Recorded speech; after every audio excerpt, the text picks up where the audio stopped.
Yo, so y'all know the drill at this point. Let's see who we can piss off today by simply talking about the most well-respected tier list in the Wuthering Waves community, at least on the EN side of things, right? We're here again at Prydwen.gg, taking a look at the patch 1.4 Tower of Adversity tier list. And the main reason why we are here is because of Camellya's addition to the tier list. But in case you guys didn't already know this, a couple of weeks ago or so, they ended up actually updating the tier list to show all of the 4-star characters at sequence 6. That's right, we have the S6 numbers now for these characters on this tier list, which is very, very nice. They are reflected here. This has caused some characters to have more value than they did before. Some characters remain in the same tier that they already were, or they've just solidified their placing in the tier list. Some characters, it didn't really affect them very much, but others, you know what I mean, it kind of made some effect on the list, at least to some degree. For example, Sanhua here, I want to talk about this. Sure, Sanhua gets a big boost because of Camellya. Basically, in case you guys didn't know this, Sanhua's the best supportive hybrid character, or sub-DPS, support, whatever you might want to call it. Some people call, you know, the healers supports in this game. I personally still feel like Sanhua would be the support for Camellya, considering she's not the main DPS. That's at least the way I personally look at things, but there's no two ways about it. Sanhua is simply the best character to pair with Camellya, period, because Sanhua has those basic attack buffs that you get from her. At S6, she also has that team-wide attack buff, and Camellya wants to stay on field a whole lot. She wants to hog up all the screen time, hang out on field, and get buffed by Sanhua's basic attack buffs, and she's going to be having like a really long rotation. Sure, some variations will be made depending on what teams you have, etc., or whatever your play style is, but Sanhua is simply going to be the best thing to pair with Camellya. There's no two ways about it. Basically, every good team with her on it that is, like, you know, more optimized is going to have Sanhua on the team. So yeah, she's going to get a buff because of that, but she also gets a buff because she's just super good at S6, and that S6 gives her a team-wide attack buff. And I believe it's 20%, which is really, really solid. And again, it's team-wide on a sub-DPS, okay? So she's still going to be dishing out some damage of her own. And the good thing about her, well, it's good and bad. She has a short rotation. She doesn't really need to be on the field that much, doesn't really want to be on the field that much, but that works hand in hand with a character like Camellya. So these two love to hang out with each other. They get beer on the weekends and go bowling with their families, okay? They love each other. They hang out, all right? So just wanted to point that out.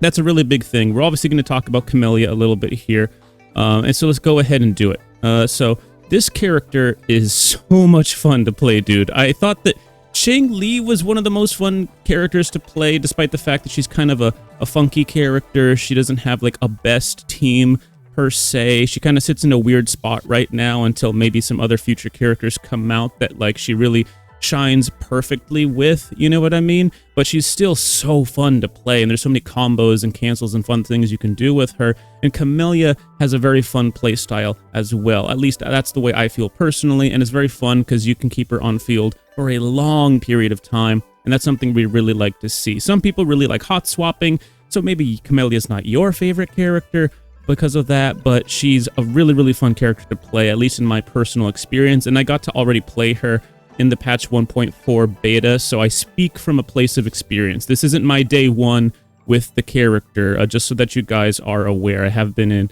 the betas for a little while now. So she's a super fun character. She wants to get into her, she wants to start off basically by using a skill to put her in her blossom mode, and then she wants to, you know, run a, like a full entire basic attack combo. Then she wants to pretty much use her forte skill, and then she wants to run another basic attack combo, and then finally finish off with another use of her skill, because one thing that to be aware of is if you use the special jump attack that she gets with her blossom mode, it will take her out of the blossom mode, and she will also exit blossom mode if she ends up using another use of her skill while in blossom mode. So she's not one of those characters you spam the skill with. You start off with the skill, hold her in blossom mode for a while, get the min-max her blossom mode, and then use the skill again to get some damage off, and she will exit blossom mode. And then you can Also, if you guys felt like you were interested in doing cancels, you can use her ultimate to cancel the first part of the animation of her blossom. Not first part. Like, once you get the first major parts of the damage off with her blossom mode, you can use the ultimate to actually cancel the rest of the animation.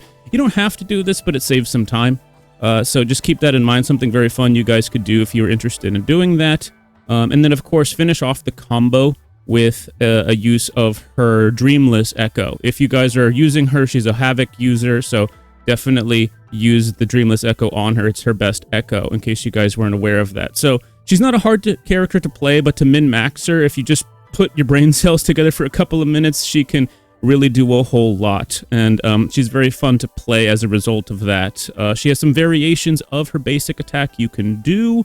It doesn't necessarily always min-max the damage, but it's very fun, and she pops off on some cool little AoEs, and when she's in her Blossom mode, she doesn't get to move around a ton, so if you felt like you still needed to move, you can obviously use that skill, get her out of that Blossom mode if you wanted to. Very fun character. I love this character. She's a lot of fun, and I think a lot of players are really going to like that because she's been a super highly anticipated character since the game launched. We've been waiting a long time for this character to come out, and so the character releasing and being a fun character to play is obviously a breath of fresh air, I think, because we did have a little bit of a lull period when Yoo-Hoo came out. We did not have a 5-star character for Part 2 of Patch 1.3, so it's nice to get a new, fun, and interesting 5-star character. I don't know if you guys noticed, I took some time off, for example. I didn't even make a tier list video when Yoo-Hoo came out, partly because I was busy, partly because Yoo-Hoo was not necessarily bringing in a ton of hype, so I felt like it was maybe a good time to wait. Plus, I was, again, very, very busy. Okay, so I wanted to talk about Changli here. You see this little icon next to her name here. This basically means that Prydwen is going to be keeping an eye on her. It's a little eyeball symbol.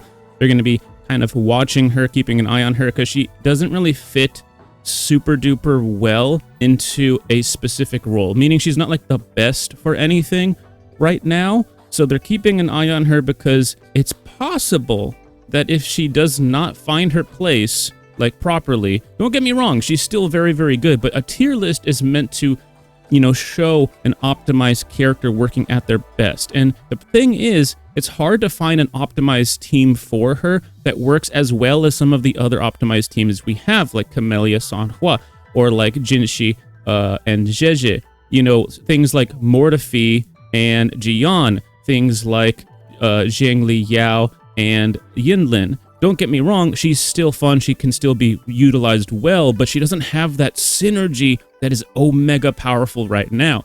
If they don't find that, don't be surprised one day if you see her drop down to tier 1 next to Encore. Encore, a very, very, very strong character if you know how to utilize her well. She's considered an expert use character now because anybody can use her to a high degree of like power output, but to min-max her very, very well requires a little bit more skill-based gameplay in order to make her very, very strong. So that's something to keep in mind there, meaning that if Changli does drop down to tier 1, Changli will be the easier character to use of the two. Keep that in mind because they both are fusion characters, right? So I think it'll be interesting once we maybe get some dedicated like fusion support or something like that. Something I talked about on a previous video. We don't have a fusion healer or shielder. Look at this far right list here. We have a Havoc user, an Arrow, a Glacio, and we have 2 Spectros. We don't have a fusion-based character here yet. I find that rather interesting, and I have a feeling that we're probably going to get some pretty strong fusion-based like healer or shielder in the future that might give Changli that buff, that might give her her place in like a very, very synergetic team, which doesn't really exist right now. Don't get me wrong, you can run like a dual DPS team or something like that and still perform well, but like to perform at like omega high levels of gameplay, maybe Changli is kind of not really having that synergy right now. Mortefi, we don't really need to necessarily go into it too much. He's at tier 0.5 at S6.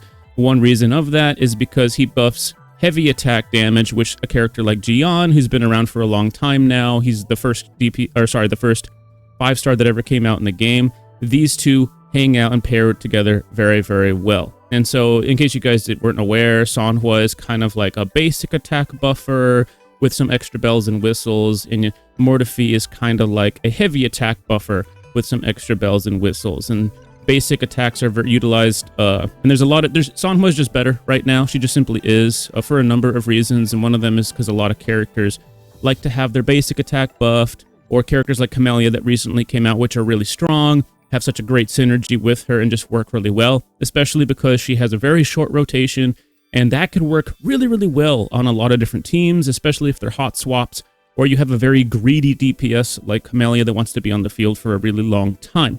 Yinlin, we don't need to talk about this. She's been here a long time. Jinzhou, she's, considered to still be the best DPS right now. I think that Zheng Yao gives her a run for her money, personally, if you pair him together with a Yinlin or on a very, very strong team.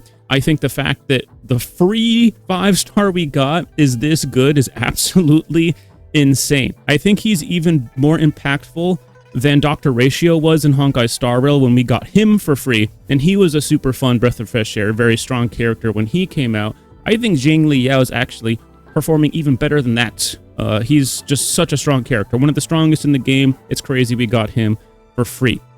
Shorekeeper, so universally good. You can be used on basically any team. Super duper strong. Very versatile. Very, very. She makes like building teams really easy. You can basically put her on any team and she's going to work well. And Verena, kind of like the same thing, right? She has probably one of the most like these two characters are probably the most universally good because they can basically be used pretty much anywhere and be very, very strong. In fact, despite the fact that Verena's kind of like the older one, on some teams, she might even potentially be better than Shorekeeper just because whatever synergy might exist. Just something I wanted to mention, these two, Omega Strong, if you haven't picked them up already.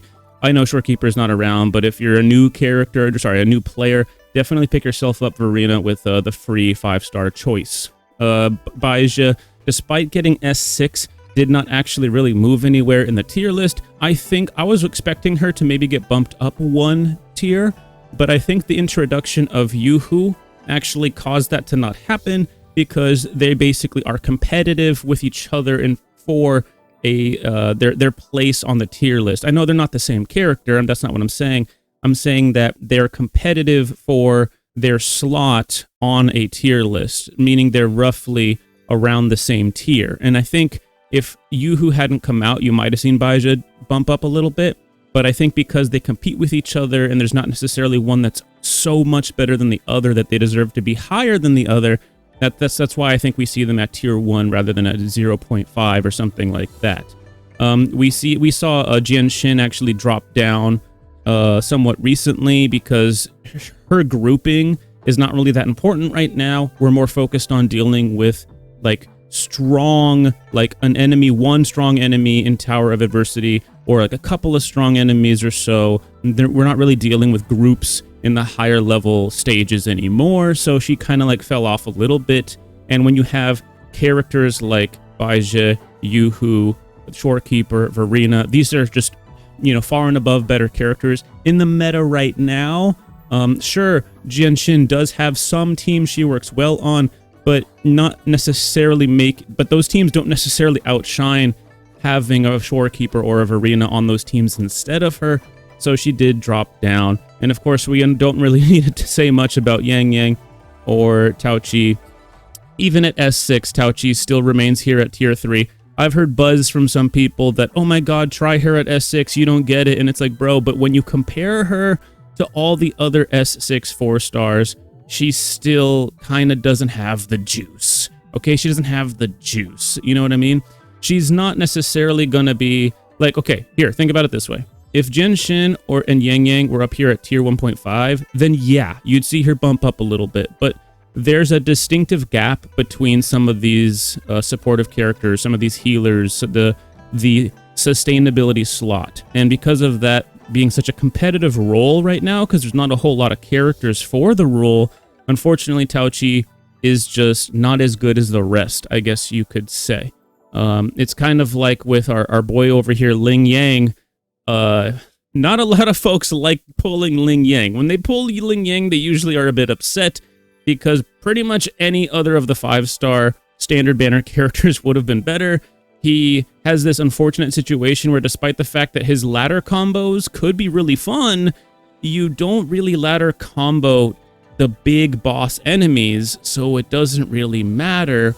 And if they fall out of the combo anyway, then the combo damage falls off, and that means he's kind of not exactly hard to use, but he's harder to use than there's easier to use characters that perform better. So why the hell would you want to use him? It's kind of like that. He's the worst DPS in the game, in my personal opinion, and I think we see the same thing with Tao Chi. Unfortunately, she's just not quite pulling her own weight in the meta as it stands right now. You also see an eyeball or the watch list sort of icon for Aalto, because unfortunately for him, he doesn't have a team where he synergizes super duper well on right now. You even saw Yan Wu, who used to pair really, really well with Jinzhou. Unfortunately for him, Zheji came out, and Zheji does so much more than he's able to do. She practically fits 2 roles in one character for Jinzhou, and you only had him filling one of those roles with Yan Wu, even at S6. So he got bumped down pretty far. He used to be pretty high up on the list, and even at S6 with the new calcs, he is still not pulling his weight. Maybe we'll see him rise up again someday, but right now he got bumped down. And with Aalto not really having a place kind of at all comparatively to other characters, we might see him drop down all the way to tier 3 next to Tao Chi someday. That's what this watch list kind of icon means. If things don't improve for the guy, you might see him potentially drop. He could stay in the same tier. So could Changli. They might stay in the tier. They're just keeping an eye on them because that's a talk that they're basically having amongst themselves over at Prydwen, that these characters might need to get moved down, or it's a topic of discussion for them. They don't really seem to fit in a really good place as it stands right now. So I just wanted to point that stuff out. Camellya, really strong character, really, really fun character too. I think that sometimes we get so wrapped up in who's the strongest or whatever, and it doesn't always necessarily have to be that way. If a character is strong enough, like think about it this way. Tier 0.5 and up, that's top tier. Those are top tier characters, right? Sure, you have the upper echelon here at tier 0, but if you have a tier 0.5 character, you shouldn't have to worry too much about the meta like so badly, right? And to some degree, enjoy yourself, okay? Because Jinzhou, she's not exactly hard to use, but for some people, she's a little bit awkward to get her best potential out of her. I personally don't feel that way necessarily, but I've heard that from some people. And if you feel it that way with her, you'll need 3 teams to clear Tower of Adversity fully, right? To get all of the points in Tower of Adversity, you need at least 3 teams, right? So she could be one of your teams. You could have a Camellya team, and everybody, in my opinion, should have a Zhangli Yao team because you get him for free, right? So maybe that's something you could do, is make a more fun team that's still strong, and Camellya fits that role perfectly. And we'll see. This is day 1. Maybe in the future, we'll see her give Jinzhou maybe a run for her money or something like that. Like I think we personally have with Zhangli Yao. I think there is something to be said there, that how fun and easy he is to use, and the fact we get him for free, everybody has him. I think he's already given Jinzhou a run for her money.